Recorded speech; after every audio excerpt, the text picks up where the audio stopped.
Eh bien, il est difficile de croire que nous arrivons maintenant à la toute fin de notre cours sur le contrôle de la culture de la corruption. Je suis le docteur Bob Osborne et c'est notre 14e et dernier cours ensemble. Et dans le cours d'aujourd'hui, nous allons apprendre à concevoir une stratégie pour contrôler la corruption en utilisant un modèle de changement social en 5 parties que j'ai développé. Alors allons-y directement ensemble, d'accord? Dans ce cours, nous vous présenterons le modèle, puis nous explorerons en détail chacune des 5 parties de ce modèle et nous conclurons notre cours aujourd'hui en examinant ce que je considère comme les 10 indicateurs d'une stratégie nationale réussie pour contrôler la corruption. Voici donc le modèle de changement social en 5 parties que j'ai développé et laissez-moi le parcourir très brièvement avec vous, puis nous entrerons dans les détails de chacune des 5 parties dans les prochaines minutes. Tout d'abord, il faut des disciples de Christ formés. Cela signifie un mouvement de masse mobilisable. Numéro 2, vous devez voir l'Église comme une nation modèle. Elle doit devenir un modèle crédible de ce que cela signifie d'être une société qui fonctionne sans corruption. Numéro 3, vous avez besoin d'une éducation étendue pour une nouvelle mentalité qui se concentre sur la promotion d'une vision chrétienne du monde, une perspective chrétienne sur la réalité. Numéro 4, vous avez besoin d'un réseau performant. Cela implique un leadership efficace à travers différents secteurs de la société qui travaillent ensemble pour changer le consensus culturel sur la question de la corruption. Et enfin, numéro 5, vous avez besoin, dans ce mouvement, d'un leader vertueux et sacrificiel qui devient le porte-parole authentique pour contrôler la culture de la corruption. Permettez-moi maintenant de vous présenter ce modèle en 5 parties en faisant plusieurs commentaires qui peuvent vous mettre à l'aise et également soulever d'autres questions pour vous.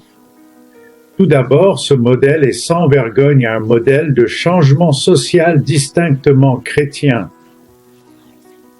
Numéro 2, il ne prend pas explicitement en compte les facteurs environnementaux qui affectent sans aucun doute le processus de changement social. Et ces facteurs environnementaux incluent des crises ou une sorte de dilemme alarmant et désorientant, comme je l'appelle souvent, qui incite les gens à être disposés à envisager et à être ouverts aux changements culturels. Et puis, il y a les questions de financement.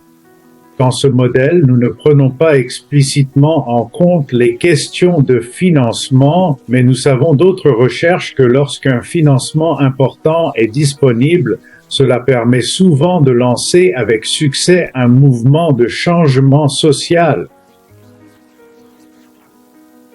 Et enfin, il ne prend pas en compte la technologie et nous savons certainement que différentes formes de technologie peuvent affecter le changement social dans une direction ou une autre. Donc tous ces éléments sont importants.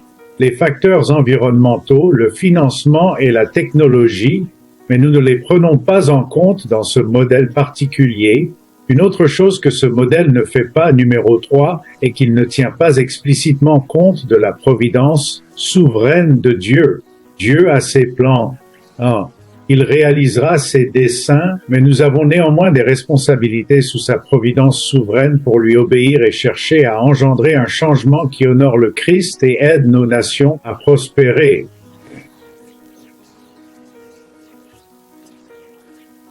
Numéro 4.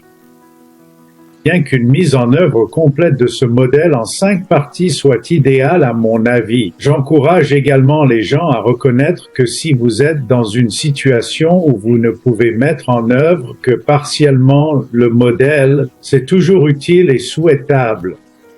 Ainsi, vous ne pourrez peut-être pas mettre en œuvre une ou deux des 5 parties, mais même si vous ne pouvez en mettre en œuvre que 3 des autres parties, vous pouvez probablement voir Dieu utiliser cela pour engendrer un changement significatif.